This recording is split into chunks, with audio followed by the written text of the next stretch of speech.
Hello everyone. पिछले दो video में हमने बात की अभी तक लिंकेज की। लिंकेज क्या होता है वो देखा था। लिंकेज ग्रुप क्या होता है वो देखा। लिंक्ड जीन क्या होता है वो चीज़ देखी। उसके बाद में हमने बात करी थी टाइप्स ऑफ लिंकेज की। तो हमने बोला था कि टाइप्स ऑफ लिंकेज में हम बोले तो लिंकेज दो टाइप के थे, इनकम्प्लीट लिंकेज और कंप्लीट लिंकेज। कंप्लीट लिंकेज में हमने बोला था कि जो जीन है वो हमेशा एक दूसरे के साथ में रहेंगे, कभी भी अलग अलग नहीं होंगे। ठीक है, वो कहलाता है आपका कंप्लीट लिंकेज कहलाता है।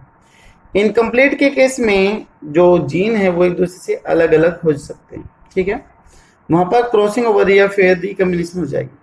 बट कंप्लीट लिंकेज के केस में कभी भी क्रॉसिंग ओवर या फिर रिकम्बिनेशन नहीं होती।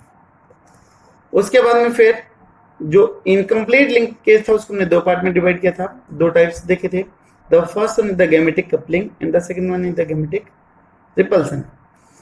जो स्टार्टिंग में जो लिंकेज देखा गया था, ऑब्जर्व करा गया था, that is by the Bateson and Punnett in the sweet pea, that is Lathyrus odoratus. ठीक है, scientific name is the Lathyrus ओडोरेटस।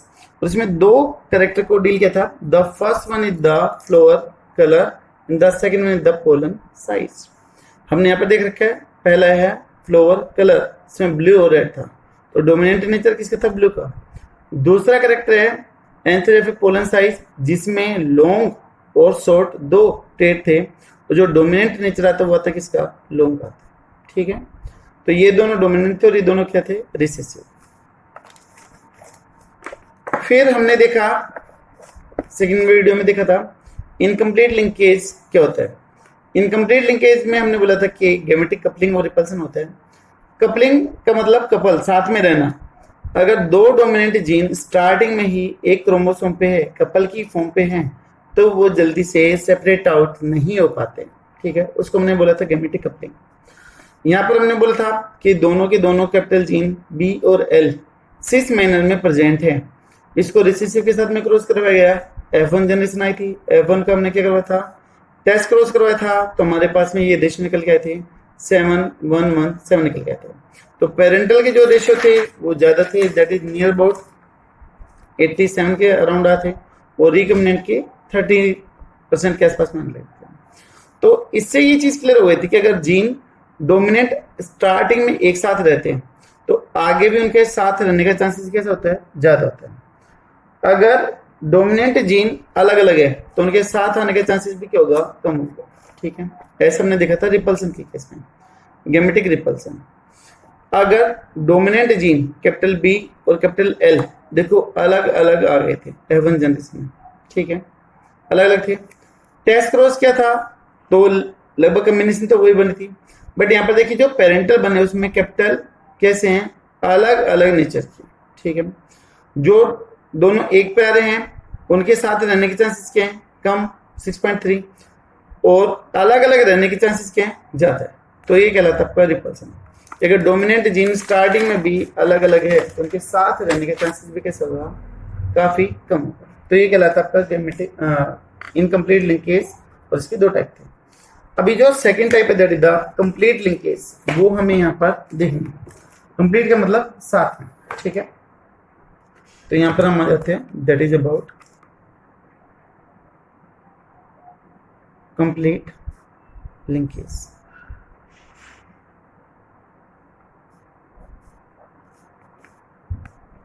वैसे तो जीन में इनकम्प्लीट लिंकेज है, बट अगर हम मान लो हम कंप्लीट लिंकेज एज्यूम करके चले फ्लोरल कलर और पोलन साइज में, तो कौन कौन से हमें रिजल्ट मिलेंगे, क्या क्या चीज मिलेगी वो हम देख लेते हैं। ठीक है, generally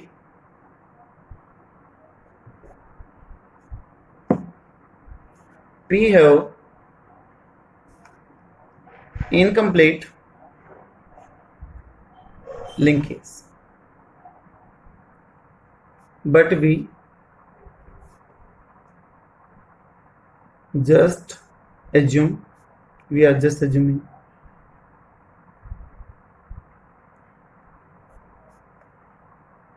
complete linkage between two gene. हम दो जीन के बीच में कंप्लीट लिंकेज एज्यूम करके चलते हैं। और वो दो जीन कौन कौन से हैं? एक तो फ्लोर कलर के लिए और दूसरा किसके लिए? Pollen size. For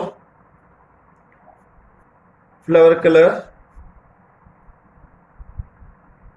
and pollen size या फिर सेम, एक ही बात। ठीक है, इनको कंप्लीट लेके चलना है। देखो कंप्लीट में लेके चलेंगे तो F1 प्रोजेनी जो पेरेंटल प्रोजेनी है उसमें ऐसे लिख दे capital B capital L, capital B capital L. दूसरी तरफ आ जाएगा आपका small b small l, complete है ऐसा। तो ये कैसे जाएगा? ब्लू लॉन्ग, और ये कैसे जाएगा? रेड और स्मॉल। लिखना चाहो तो आप लिख भी सकते हो, ब्लू लॉन्ग, यहाँ पे रेड और शॉर्ट है फिर स्मॉल। ठीक है, दोनों के बीच में अगर हम क्रॉस कर दें तो भाई लव सेग्रीगेशन होगा, गैमेट बनेंगे। यहां से कौन सा जाएगा? कैपिटल बी कैपिटल एल, यहां से जाएगा स्मॉल बी स्मॉल एल। ठीक है, तो F1 प्रोजेनी में हमें क्या मिल जाएगा? F1 प्रोजेनी में हमें मिल जाएगा capital B capital L small b small l. ये हमारे पास में आ चुकी है, F1 जनरेशन आ चुकी है। अगर अब हम इस F1 जनरेशन की दो कंडीशन करवा लें, टेस्ट क्रॉस करवा ले, और एक देखिए इसका मेंडल वाला स्टेप करवा ले, सेल्फ क्रॉस करवा ले, तो हमारे पास में क्या क्या रिजल्ट आएंगे वो यहाँ पर देख लेते हैं। F1 हमारे पास में आ चुका है। F1 जो हमारे पास में है वो कैसा आएगा? ब्लू और लॉन्ग ही आएगा, blue floor with long pollen. ठीक है, ये आएगा। हमने इसकी दो कंडीशन करवा ली, एक तो इसका टेस्ट क्रॉस देखना है जैसे हमने पिछले देखे थे इनकम्प्लीट के अंदर, एक तो टेस्ट क्रॉस देख लेते हैं, और दूसरी कंडीशन देख लेते हैं सेल्फ क्रॉस, सेल्फ पोलिनेशन। और तब सेल्फ पोलिनेशन करेंगे तो कौन सी जनरेशन मिलेगी? F2 जनरेशन में मिल जाएगी। ठीक है, तो ये देखते हैं। ठीक है, टेस्ट क्रॉस में हमारे पास में ये कंडीशन है, capital B capital L small b small l. Test cross करना है तो इसके रिसेसिव जीनोटाइप के साथ में क्रॉस कर दे तो small b small l small b small l. ठीक है, अब देखिए यहाँ पर क्या है कि क्रॉसिंग ओवर अब्सेंट है। ठीक है, कोई भी क्रॉसिंग ओवर इसके केस में नहीं होगी, क्योंकि हम क्या पढ़ने लग रहे हैं? कंप्लीट लिंकेज पढ़ने लग रहे हैं। तो यहाँ पर क्रॉसिंग ओवर टोटली क्या होगी? अब्सेंट होगी। ठीक है, तो यहाँ से सिर्फ दो ही तरह के गैमेट बन जाएंगे, the one is the capital B capital L, second बनेगा that is small b small l. ये दो बनेंगे। क्यों बन रहे दो? Crossing over is absent, absent है तो यहाँ पर चार कॉम्बिनेशन नहीं बनेगी, बल्कि कितनी बनेगी? दो ही बनेगी। तो कैपिटल बी और कैपिटल एल की फॉर्मेशन यहाँ पर हो चुकी है, तो यहाँ पर दो ही गैमेट बनेगी। अब दोनों के साथ में क्या जाएगा? देखो, जो ये टेस्ट क्रॉस वाली कॉम्बिनेशन है वो आ जाएगी, that is small b small l small b small l. ये दो कॉम्बिनेशन बने। अब दोनों का रेशियो कैसे है और दोनों के फीचर क्या क्या है वो देख लेते हैं। ये कैसा है? That is blue long. ठीक है, ये कैसे है? रेड और राउंड या फिर शॉर्ट स्मॉल, जिसको आपने बोला था। ठीक है, या फिर स्मॉल। अब देखो, एक ये बना और एक ये बना है, तो रेशियो कैसा है? 50-50 का है। 50-50 को हम 1:1 भी बोल सकते हैं।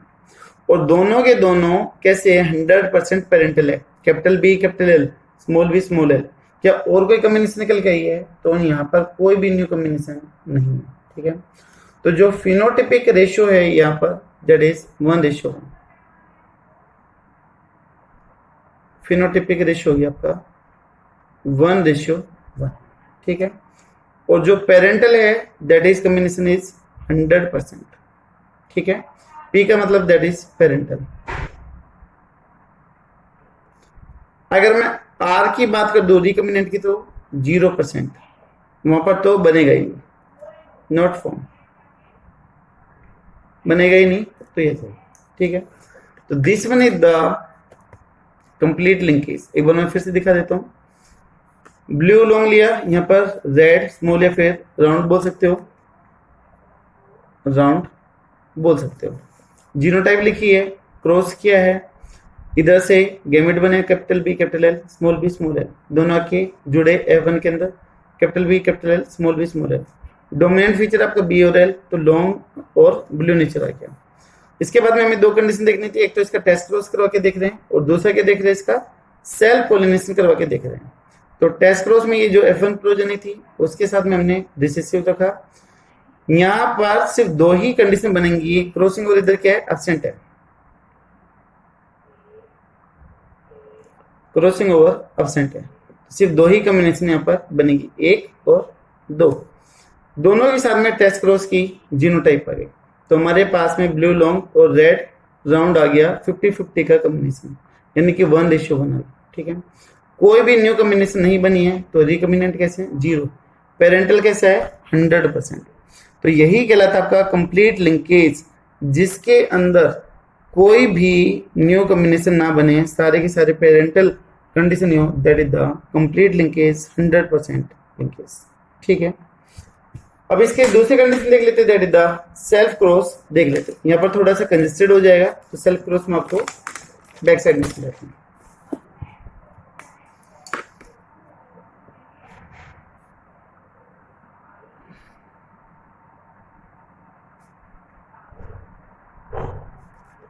ठीक है, 4 F2 जंक्स। यहां पर हमारे पास में क्या था, capital B capital L F1 में, और इधर क्या था, स्मॉल बी स्मॉल एल। अब इसको इसी के साथ में क्रॉस करना है, तो capital B capital L small b small l, ऐसा कर दिया। अब यहाँ पर कोई भी क्रॉसिंग ओवर नहीं है, तो सिर्फ दो ही तरह के गैमेट बनेंगे, capital B capital L small b small l, ये बने। इधर से भी दो टाइप के बनेंगे, कैपिटल बी कैपिटल एल, और यहां से क्या बन गया आपका, स्मॉल बी स्मॉल एल। ठीक है, क्योंकि क्रॉसिंग ओवर के टोटली एब्सेंट है, तो यही दो कॉम्बिनेशन बनेंगे। अब पहले इस कंटेक्शन ले लेते हैं इन दोनों के साथ में। अगर ये इन दोनों के साथ में रिएक्ट करेगा तो क्या क्या चीज बनेगी, देखो। पहला इसके साथ में क्रॉस कर जाए, दूसरी कंडीशन है कि इसके साथ में क्रॉस कर जाए, तो देखो क्या क्या बनेगा, capital B capital L capital B capital L. दूसरी कंडीशन बन गई, capital B capital L small b small b small l, ये बन गई। अब इसकी कंडीशन इन दोनों के साथ में, इसकी कंडीशन इन दोनों के साथ में, तो ब्लू पेन से देख लेते हैं पहली कंडीशन और ये दूसरी कंडीशन। अब इधर क्या क्या बनेगा, देखो कैपिटल बी कैपिटल एल है, इधर से क्या आएगा, स्मॉल बी स्मॉल एल हो गया। अब इसके साथ में है तो स्मॉल बी स्मॉल एल, इधर से क्या रहे, स्मॉल बी स्मॉल एल, तो ये है। अब कंडीशन आप देख सकते हो कि कोई भी न्यू कॉम्बिनेशन नहीं बनी है। ठीक है, सारी की सारी कंडीशन कैसी है, सेम ही है। ठीक है, कैपिटल बी कैपिटल एल दोनों सेम है। ठीक है, तो ये ब्लू लॉन्ग हो गया, कैपिटल बी कैपिटल एल, तो ये भी कैसे हो गया, ब्लू लॉन्ग हो गया। कैपिटल बी कैपिटल एल है तो ब्लू लॉन्ग हो गया। यहाँ पर स्मॉल बी स्मॉल एल है तो क्या हो गया, यहाँ पर क्या लिया था हमने, that is red and round या फिर स्मॉल। ठीक है, ये हमारे पास में निकल गए। अब ये क्या है, फिनोटिपिक है। फिनोटाइप में ब्लू और लॉन्ग के कितने आ रहे बोलो भाई, 1 2 और 3, तो ब्लू और लॉन्ग के कितने हैं, 3, और तब की राउंड और स्मॉल का कितना है, 1। तो हमारे पास में जो फिनोटिपिक रेशियो आएगा that is 3:1, that is phenotypic ratio. Genotypic ratio आप देख सकते हो, यहां पर कैपिटल बी कैपिटल एल दोनों तरफ सेम है तो 1, यहां पर capital B capital L small b small l, इधर भी देखिए capital B capital L small b small l, तो यहां पर कितना आ गए 2, स्मॉल बी स्मॉल एल कितना है 1, तो 1:2:1, तो ये रेशियो कौन सा हो गया, दैट इज रेड कलर में जो है that is genotypic ratio, that is 1:2:1, ठीक है यार। तो यहां पर हमने देखा कि रेशियो में क्या डिफरेंस आएगा अगर हम टेस्ट क्रॉस करते हैं या फिर उसका अगर हम सेल्फ क्रॉस करते हैं। ये जो जनरेशन आई है हमारे पास में दैट इज F2 जनरेशन, ये हमारे पास में F2 जनरेशन, तो क्या क्या डिफरेंस आएगा वो हमने यहाँ पर देख लिया। देखिए अब इससे रिलेटेड लिंकेज से रिलेटेड मैं आपको 1-2 प्रॉब्लम्स है वो करवा देता हूँ। ये कोई भी एक जीनोटाइप है, capital A small a, capital B small b, capital C small c. यहां पर ये 2 कंडीशन में पूछ ले कि एक तरफ तो है इनकम्प्लीट लिंकेज है और दूसरी तरफ है कंप्लीट लिंकेज, तो कितने गैमेट बनेंगे वो आपको बताने। Find out the number of gamete, find out number of gametes. देखो यहां पर हेटेरोजाइगस कंडीशन कितनी दे रखी है 3, तो यहां पर n की वैल्यू कितनी आ जाएगी, इनकम्प्लीट के केस में 3 आ गई, और गैमेट निकालने का फॉर्मूला क्या है, दैट इज 2 की पावर n, तो हम क्या कर देंगे दैट इज 2 की पावर 3 कर देंगे, तो 2 2 2 2 4 8, कितने गैमेट बनेंगे 8 ही गैमेट बनेंगे, ठीक है। बट अगर मैं यहां पर बात कर दूं कंप्लीट लिंकेज की, तो कंप्लीट का मतलब 100% साथ में है, कोई भी न्यू कॉम्बिनेशन नहीं बनेगी, तो यहाँ पर n की वैल्यू कितनी हो जाएगी 1, ठीक है, क्योंकि कंप्लीट बोला है कोई भी न्यू रिकॉम्बिनेशन नहीं बनेगी, ठीक है। तो यहाँ पर n की वैल्यू आ गई 1, तो 2 की पावर 1, तो कितने बनेंगे 2 ही गैमेट बनेंगे, ठीक है। एक प्रॉब्लम और देखिएगा,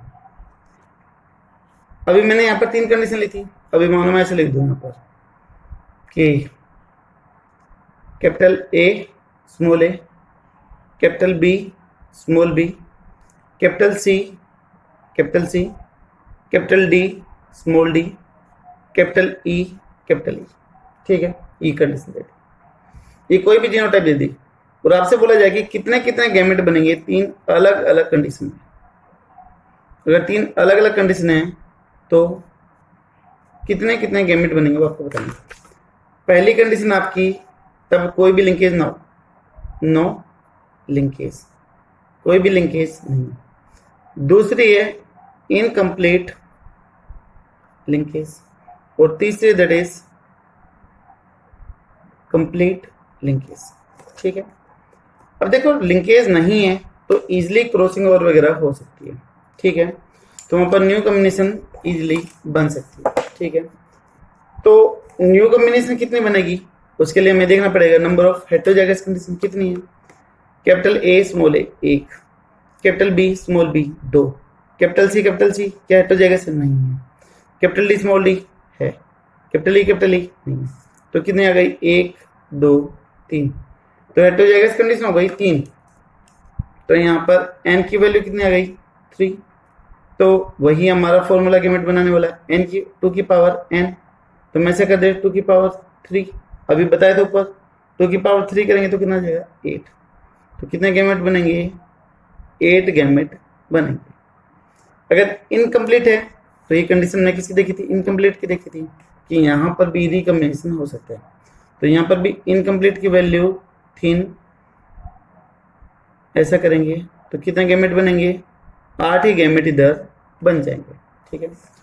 तीसरी कंडीशन है कंप्लीट लिंकेज, कंप्लीट लिंकेज के केस में एन की वैल्यू हमेशा, अगर कंप्लीट गिवन है तो कितना आएगा, 1 ही आएगा, ठीक है, क्योंकि वहां पर रिकॉम्बिनेशन की कोई भी पॉसिबिलिटी नहीं होगी। तो एन की पावर 1, तो 2n की पावर 1, और 2n की पावर 1 है तो कितना जाएगा, 2। तो कितने गैमेट बनेंगे, that is only the 2 gamete की फॉर्मेशन ही होगी, ठीक है। तो ये हो गया हमारा गैमेट कि कौन कौन से गैमेट बनेंगे, ये चीज हमने यहाँ पर देख ली। अभी मॉर्गन के एक्सपेरिमेंट पे आने से पहले हम देख लेते हैं कि फैक्टर अफेक्टिंग द लिंकेज, कौन कौन से फैक्टर जो लिंकेज को अफेक्ट करते हैं वो हम यहाँ पर देख लेते हैं। उसके बाद में फिर जो मॉर्गन का एक्सपेरिमेंट था ड्रोसोफिला पे, उसको हम फिर देखते हैं। तो अभी देख लेते हैं फैक्टर अफेक्टिंग द लिंकेज।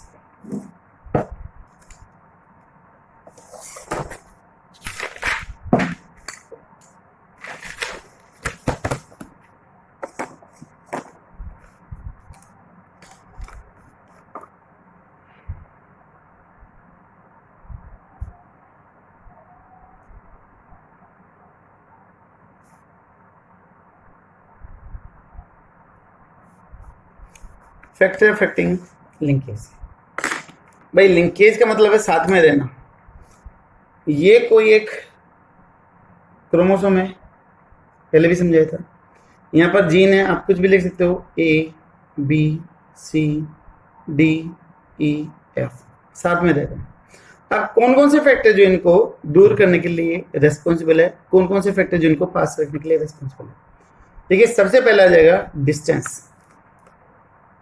पहले हम बात कर लेंगे डिस्टेंस की, बात करते हैं। देखिए डिस्टेंस जितनी कम रहेगी तो उनके साथ रहने के चांसेस उतने ज़्यादा है, ए और बी के साथ रहने के चांसेस ज़्यादा है एज कम्पेयर टू ए और सी, ठीक है। डिस्टेंस जितनी ज़्यादा बढ़ेगी तो लिंकेज क्या होगा, उतना ही कम होगा, ठीक है। तो डिस्टेंस जितनी ज़्यादा, लिंकेज उतनी ही कम। कोई आपका फ्रेंड था, आपके साथ में रह रहा था, ठीक है, आप डेली मिलते थे, बॉन्डिंग अच्छी थी। वो मान लो विदेश चला गया, 8-10 साल हो गए, दूरी बढ़ गई, तो अभी क्या आपके बीच में वो बॉन्डिंग रहेगी? भाई हो सकता है आप मेंटेन करके रखो, ऐसा हो भी सकते हैं, बट मोस्टली केस में ये कि लिंकेज बॉन्डिंग कम हो जाती है, ठीक है। तो सीधा हम यहाँ पर देख लेते हैं कि अगर डिस्टेंस बढ़ेगी तो लिंकेज कम, ठीक है। अगर डिस्टेंस कम है तो लिंकेज यहाँ पर क्या हो जाएगी, ज़्यादा। दूसरा हम बात कर लें क्रॉसिंग ओवर या फिर रिकॉम्बिनेशन की। देखिए डिस्टेंस जितनी ज्यादा होगी क्रॉसिंग ओवर के चांसेस भी उतने ज्यादा होंगे। भाई ये ए और डी है तो इनके बीच में कोई भी आर्म इजिली एंटर कर सकती है, कोई भी दूसरा क्रोमोसोम इसके बीच में इजिली एंटर कर सकता है। तो डिस्टेंस जितनी ज्यादा होगी तो क्रॉसिंग ओवर भी उतनी ज्यादा होगी। ए और बी के सेपरेट होने के चांसेस क्या हैं, कम है। अगर मान लो मैं बोलूं कि ये कोई दूसरा क्रोमोसोम है तो इसके बीच में क्रोमोसोम के जाने के चांसेस क्या है, कम, एज कंपेयर टू ए और डी। तो ए और बी के बीच में क्रॉसिंग ओवर के चांसेस कम, ए और डी के बीच में ज्यादा। तो डिस्टेंस जितनी ज्यादा क्रॉसिंग ओवर भी उतनी ही ज्यादा। तो डिस्टेंस जितनी ज्यादा क्रॉसिंग ओवर या फिर रिकॉम्बिनेशन उतनी ज्यादा, ठीक है।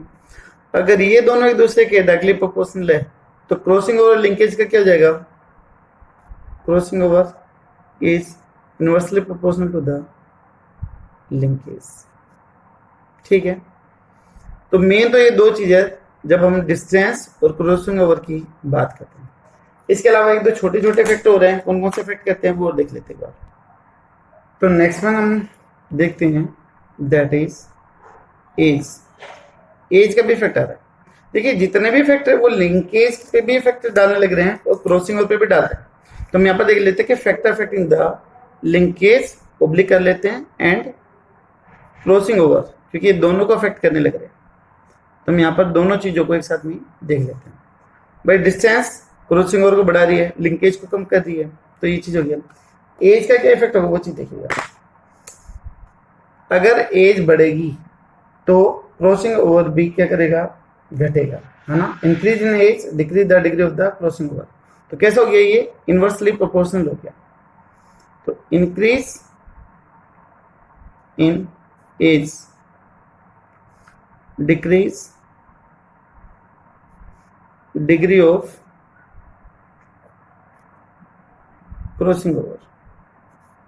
तो एज अगर ज्यादा है तो यहां पर हम क्या बोल दें कि इनवर्सली प्रोपोर्शनल हो गया किसके, क्रॉसिंग ओवर के।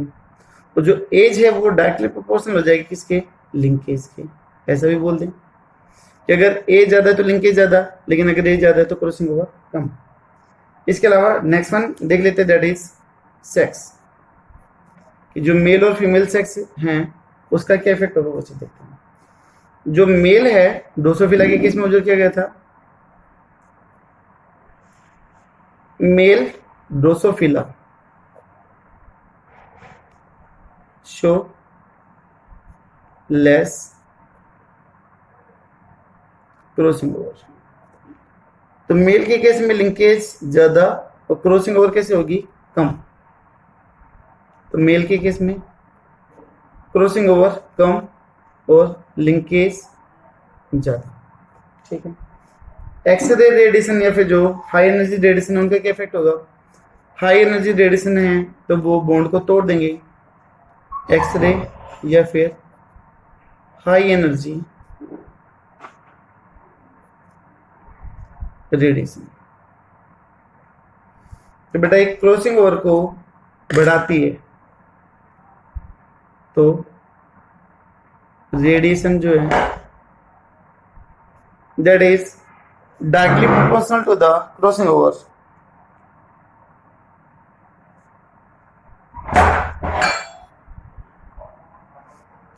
इसके क्रॉसिंग ओवर की डायरेक्टली प्रोपोर्शनल है, बट लिंकेज के कैसे होगी, इनवर्सली प्रोपोर्शनल होगी।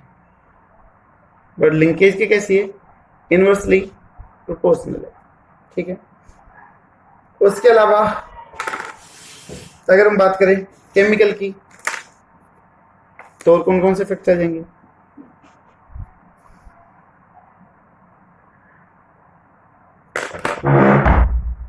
केमिकल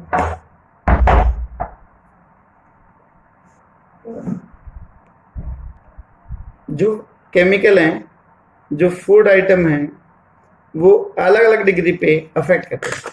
कोई क्रॉसिंग ओवर को बढ़ाता है और कोई घटाता है। तो ये वेरिएबल नेचर का, ठीक है। नेक्स्ट वन हम बात कर लेते हैं हेट्रोक्रोमेटिन।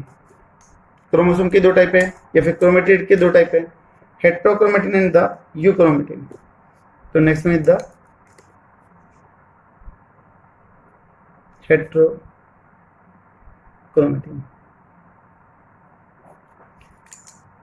तो जो क्रॉसिंग ओवर होती है वो कम होगी नियर टू द टीलोमियर, ठीक है।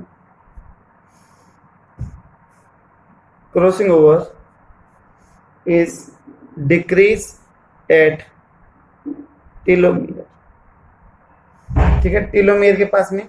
और इसके अलावा जो सेंटोमियर उधर भी होता है, एंड सेंटोमियर, इन दोनों के पास में कम होता है। और जो बीच का रीजन रहेगा उधर क्या होगा, ज्यादा होगा, ठीक है। इसके अलावा जो कुछ और दूसरे फैक्टर भी है वो भी रेस्पॉन्सिबल हो सकते हैं, आर्म के साइज वगैरह वो भी रेस्पॉन्सिबल हो जाएगा, ठीक है।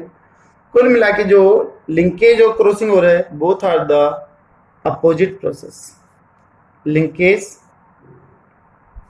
And crossing over are opposite process या फिर फिनोमिना।